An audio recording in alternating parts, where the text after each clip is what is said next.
திமுக 75வது ஆண்டு பவள விழா கொண்டாடுறாங்க. தமிழகத்திற்காக பல நன்மைகளை செய்ததாக சொல்றாங்க.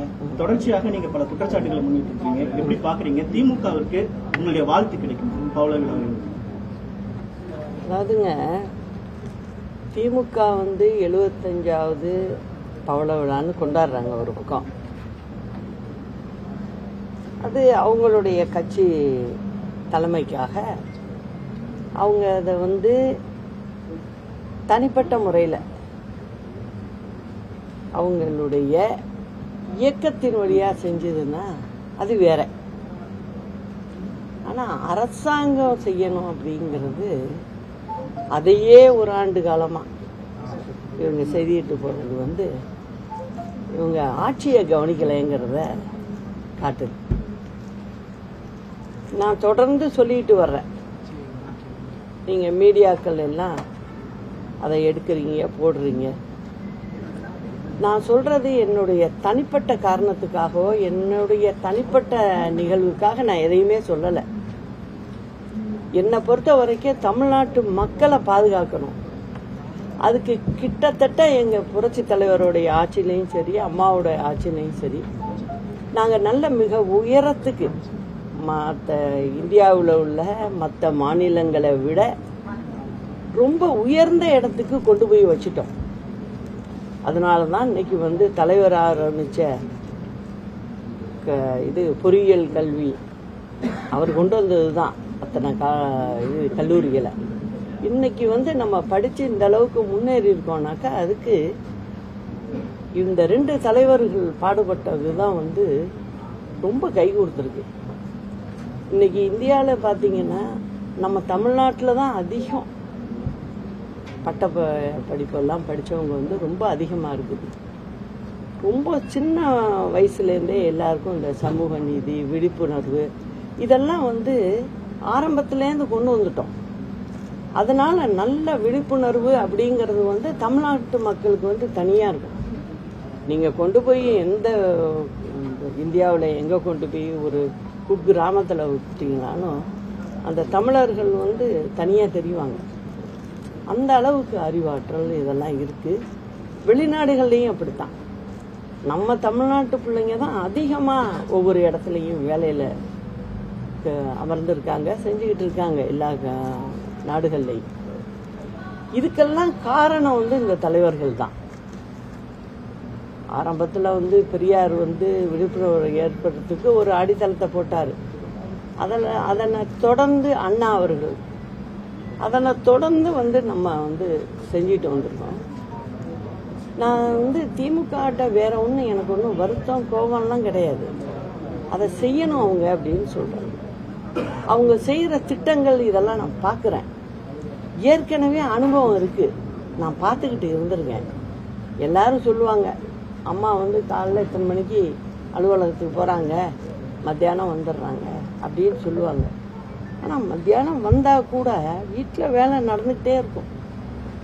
ராத்திரி 3 மணி வரைக்கும் 2 மணிக்கு குறைஞ்சி படுத்ததே கிடையாது. எங்கள் வீட்டில் வேலை செய்கிறவங்கலேருந்து அங்கே இருக்கிறவங்க அத்தனை பேருக்குமே அந்த ப்ராக்டிஸ் இருக்கும். அந்த அளவுக்கு எல்லாருமே சுறுசுறுப்பாக தேனீக்கள் போல் வேலை செய்வாங்க அவங்கவுங்க வேலையை. அது மாதிரி செஞ்சவங்க நான் கூடவே இருந்து நல்ல மாதிரி பார்த்துக்கிட்டு இருந்திருக்கேன். அதனால தான் நான் திரும்ப திரும்ப சொல்கிறேன். இப்போ சென்னையில் மெட்ரோ ட்ரெயின் திட்டம், இப்போ நீங்கள்லாம் போகிறீங்க, எல்லாரும் எவ்வளோ கஷ்டப்படுறீங்க. ஒவ்வொருத்தரும் ஒரு 2 வீலர் எடுத்துக்கிட்டிங்கன்னா அவங்க ஒரு 200 ரூபாய்க்கு பெட்ரோல் போடுறாங்க அப்படின்னா அந்த படிக்கிற பையன் ஒரு 4 நாள் 5 நாளைக்கு பெட்ரோல் போடாமல் போகலாம். ஆனால் இன்னைக்கு அந்த சூழ்நிலை இருக்கா அப்படின்னு பார்த்தீங்கன்னா இல்லை. காரணம் என்னன்னா, எங்கே பார்த்தாலும் ஒன்றே ஆக்கி அவன் பக்கத்து தெருவுக்கு அந்த பையன் போகணுன்னா கூட 10 தெருவை சுற்றி போகிறான் அந்த பையன். அவனுடைய நேரம் வீணாகுது, அவனுடைய பெட்ரோல் போடுற செலவு வீணாகுது. அவனுக்காக படிப்புக்காக வீட்டில் காசு கொடுத்து அனுப்புகிறவங்க கஷ்டப்படுறாங்க, தாய் தகப்பன். இதெல்லாம் சிந்திச்சு பார்க்கணும் ஒரு அரசாங்கம். நம்ம வந்துட்டோம், 34 பேர் 35 பேர் போய் கவர்னர் மாளிகையில் உட்காந்து ஃபோட்டோ எடுத்து பதவியேற்பு பண்ணிட்டு வந்துட்டோம் அப்படிங்கறது அரசியல் கிடையாது. நீங்க ஒவ்வொரு வீட்டு மக்களும் என்ன கஷ்டப்படுதுங்கிறத நீங்க பார்த்து செஞ்சீங்கன்னா நான் சந்தோஷப்படுவேன். அது உங்ககிட்ட இல்லைங்கிறப்ப நான் அப்பப்ப உங்களை தட்டி சொல்லிக்கிட்டே இருக்கேன். இப்போ நீங்க எல்லாரும் நீங்க பாக்குறீங்க, என்னடா இந்த அம்மா ஏதோ சொல்லிக்கிட்டு போகுது அப்படின்னு நினைக்கிறீங்க. இந்த மெட்ரோ லைன் போடுற திட்டம் இருக்கு பாருங்க, இது உண்மையாவே நான் இன்னைக்கும் அடிச்சு சொல்றேன், இது இந்த தமிழ்நாடு அரசால செய்ய முடியாது. எல்லா இடத்துலயும் நீங்க தோண்டி போட்டு வச்சிருக்கீங்க.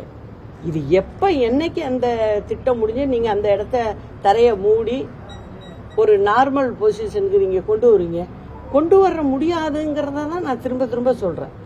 நான் ஏதோ திமுக ஆட்சியை குறை சொல்லணும் அப்படிங்கிறதுக்காக நான் சொல்லவே இல்லை.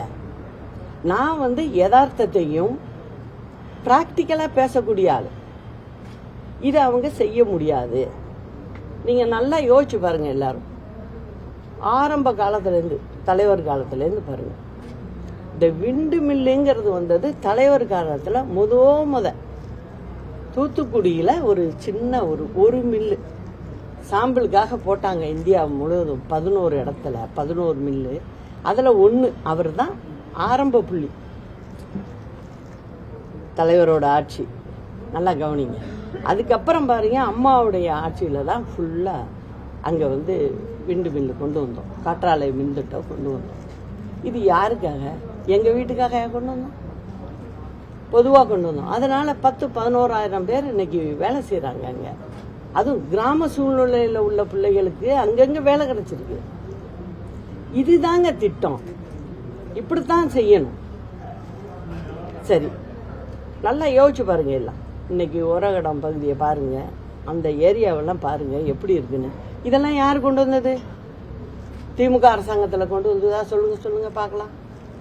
இது எல்லாமே அம்மா கொண்டு வந்ததுதான். முதல்ல கொண்டு வந்துட்டோம். முதலமைச்சரா வந்தப்ப அன்னைக்கு வயசு 38 அம்மாவுக்கு. அப்ப கொண்டு வந்த திட்டங்கள் அது.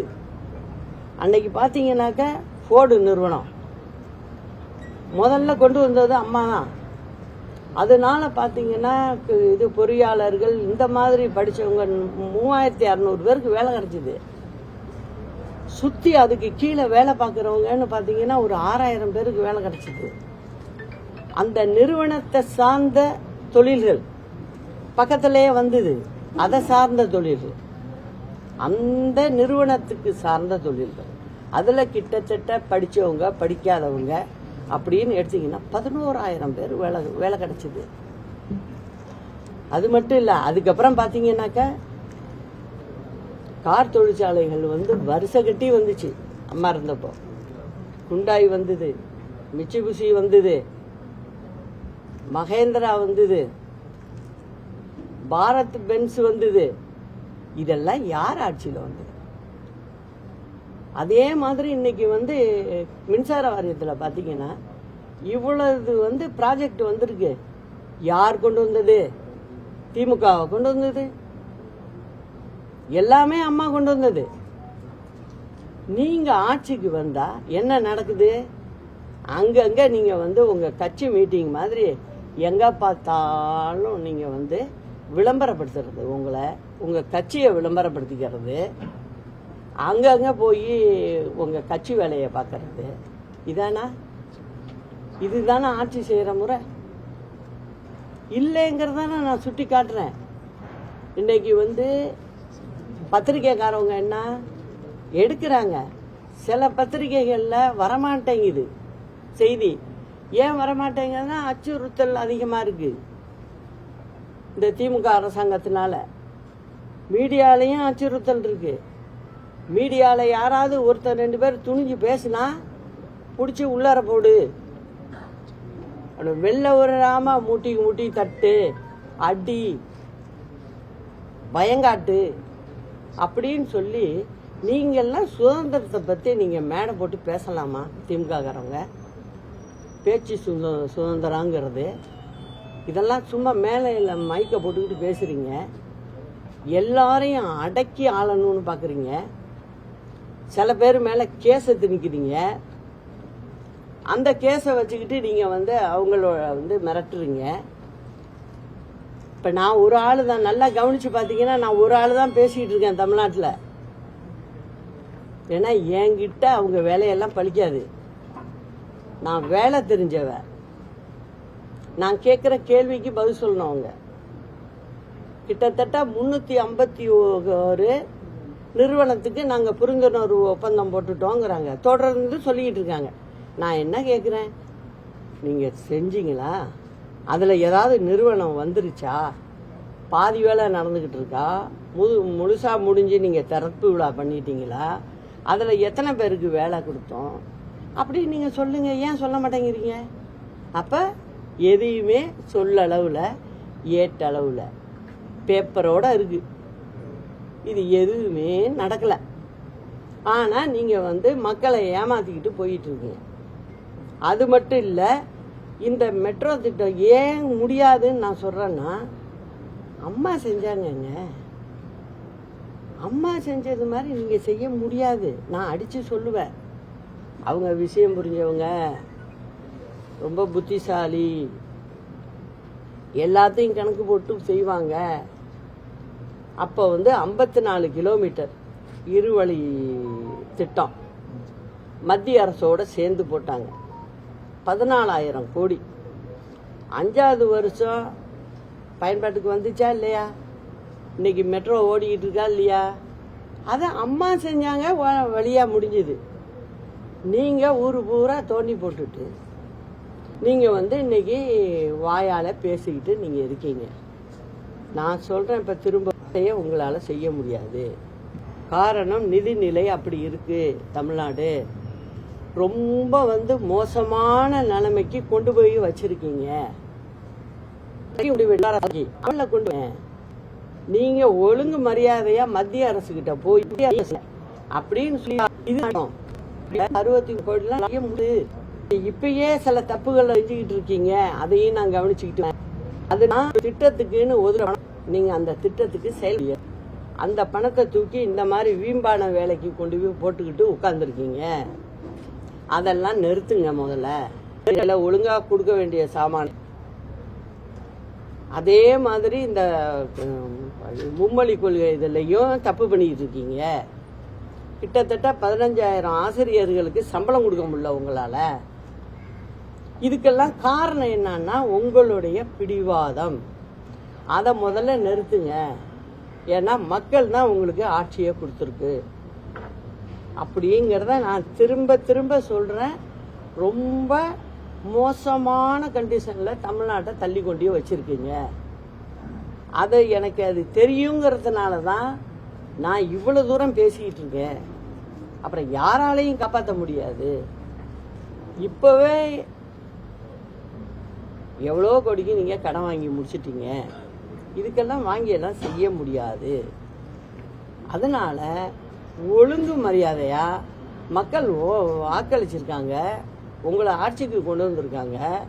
ஒழுங்கா நீங்க செய்யற வேலையை செய்யுங்கன்னு நான் கேட்டுக்கிறேன். வேற என்ன? நீங்க சொல்லியிருந்தீங்க, மறைந்த முதலமைச்சர் ஆட்சி காலத்துல கொண்டு வரப்பட்ட திட்டங்கள்லாம் சொல்லியிருந்தீங்க. ஆமா.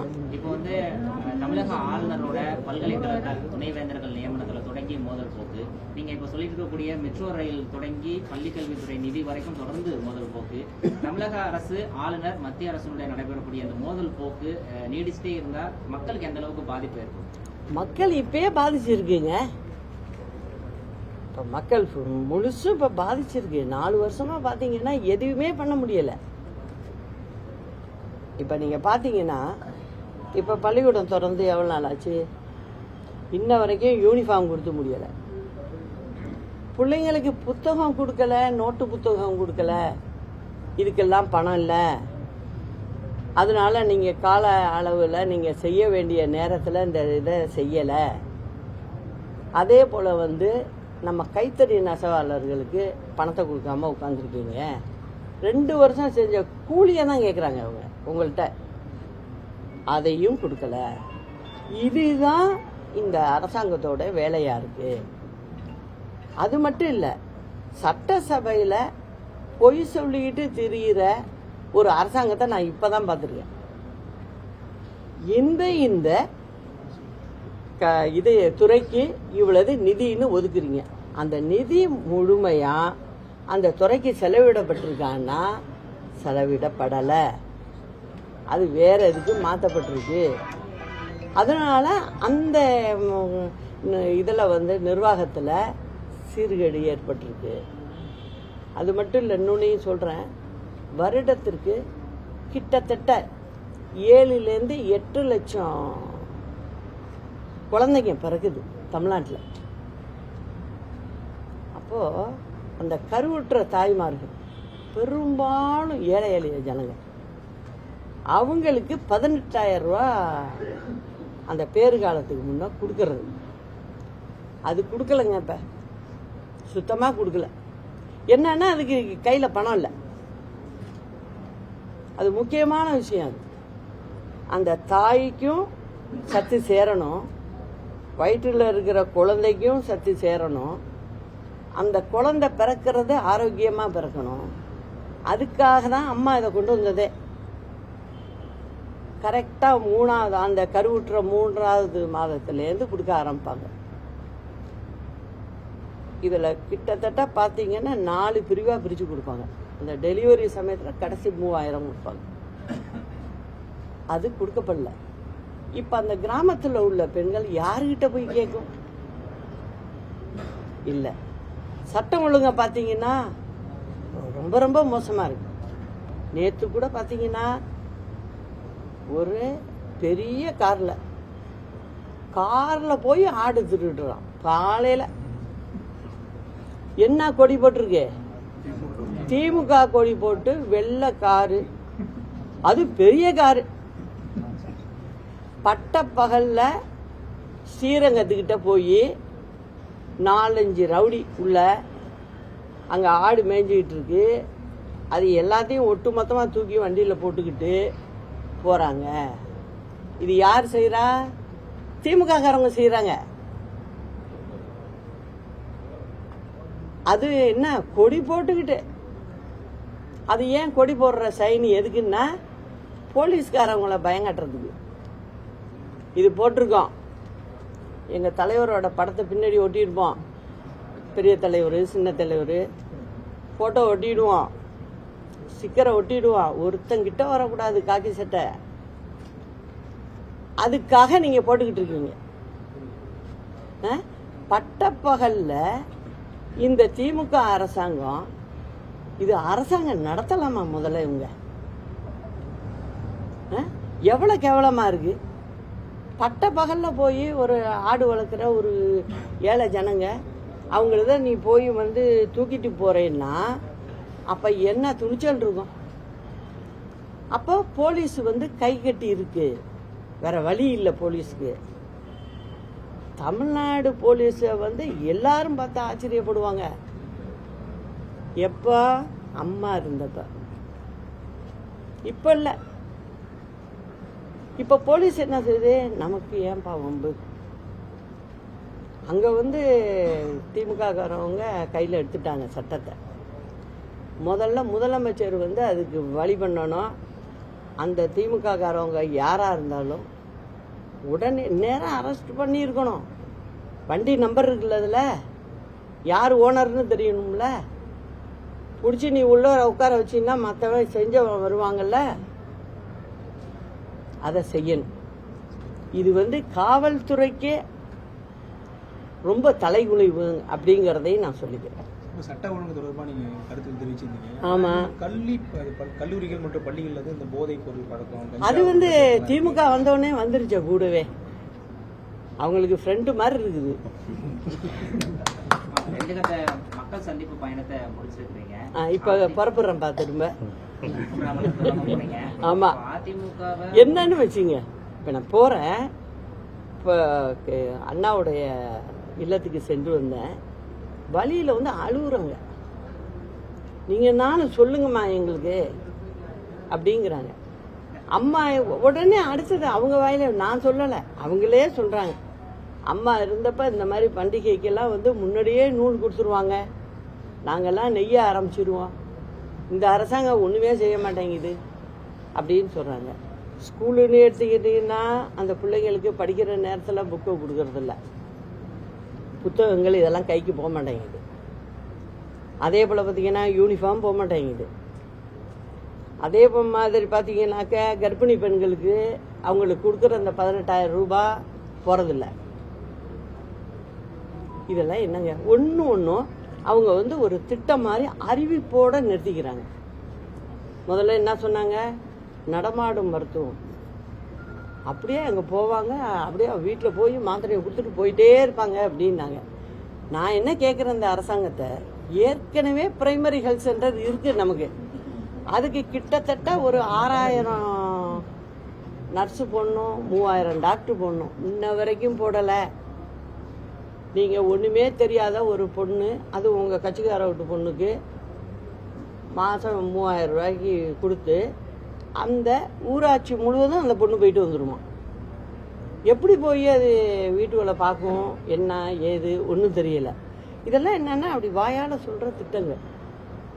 இதுதான் திமுக அரசு சொல்லிக்கிட்டு இருக்கு. நிச்சயமாக 26 தேர்தல் வருது. ஒரு காலம் இப்படி நினச்சிட்டாங்களோ என்னமோ, அதாவது வந்து நம்ம இதுதான் கடைசி, அதனால நம்ம மட்டும் நம்ம வேலையை பார்ப்போம் அப்படின்னு பார்க்குறாங்களா என்னங்கிறது எனக்கு தெரியல. பிரிஞ்சிருக்கக்கூடிய அதிமுகவை ஒன்றிணைக்கின்றதான் அவங்களுடைய இலக்கு. ஆமாம், இப்போ இந்த அதாவது எந்த அளவுக்கு சாதகமா இருக்கு? நல்ல சாதகமாக இருக்கு. இன்னொன்று சொல்கிறேன், நான் மக்களுக்காக தான் இந்த அளவுக்கு நான் பேசிக்கிட்டு இருக்கேன். ஏன்னா இதை இப்படியே விட்டா எல்லாமே அகதிகள் தான் அடுத்தது. அந்த அளவுக்கு இந்த அரசாங்கம் கொண்டு போயிட்டு, சில பேர் கூட நினைக்கலாம் இந்த அம்மா வந்து வேற கட்சி, அதனால அவங்கள தூற்றுது அப்படின்னு நினைக்கலாம். இப்பயும் திரும்ப சொல்கிறேன், நான் சொல்கிறது உண்மையா என்ன அப்படிங்கிறத நீங்கள்லாம் போக போக தெரிஞ்சுங்க. ஒருங்கிணைக்கக்கூடிய பணிகள் எப்படி இருக்கு? நல்லா இருக்கு. நிச்சயமா அது நடக்கும். அம்மாவோட ஆட்சியை கொண்டு வருவோம். இந்த மாதிரி ரவுடிகள் அட்டகாசம் அது இதெல்லாம் அப்படியா இங்கேயா அப்படிங்கிற மாதிரி வரக்கூடிய சூழ்நிலை வரும். மக்கள் நிம்மதியாக இருக்கணும்னா அம்மாவோட ஆட்சி வந்தே தீரணுங்கிற கட்டாயம் இருக்கு. அதுதான் அதிமுக தொடக்க விழாவுக்கு முன்பாக அதுக்கான வாய்ப்புகள் இருக்கா? நிச்சயமாப்பா, தேர்தல் நீங்கள் பார்க்க தான் போகிறீங்க. நிச்சயமாக அம்மாவோட ஆட்சியை கொண்டு வர்றது தான் என் வேலை. நிச்சயம் அதை செய்வேன். ஏன்னா மக்களும் வந்து ரொம்ப நொந்து போயிருக்காங்க. நரிக்குறவர்கள் வழியில் ஓடியான்னு பார்க்குது, என்ன சொல்லுது, நாங்கள் பாட்டு இந்த பாசி மணி விற்றுக்கிட்டு இருப்போம், அதுக்கும் விட மாட்டேங்க.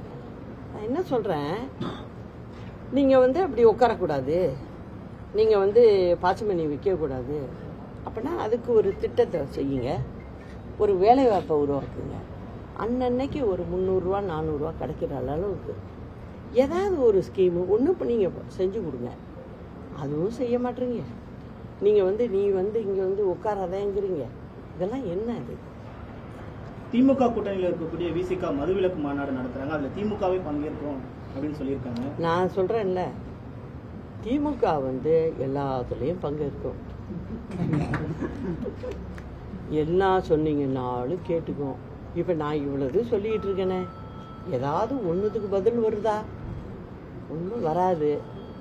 ஏன்னா அவங்க நோக்கம் வேற, அவங்க செயல்பாடு வேற. அவங்க வந்து மக்களை ஏமாத்துறதுன்னு முடிவு பண்ணிட்டாங்க. அதனால அவங்க அந்த வழியில் கூட்டணி கட்சியவே ஏமாத்துறாங்கன்னு நினைக்கிறீங்களா?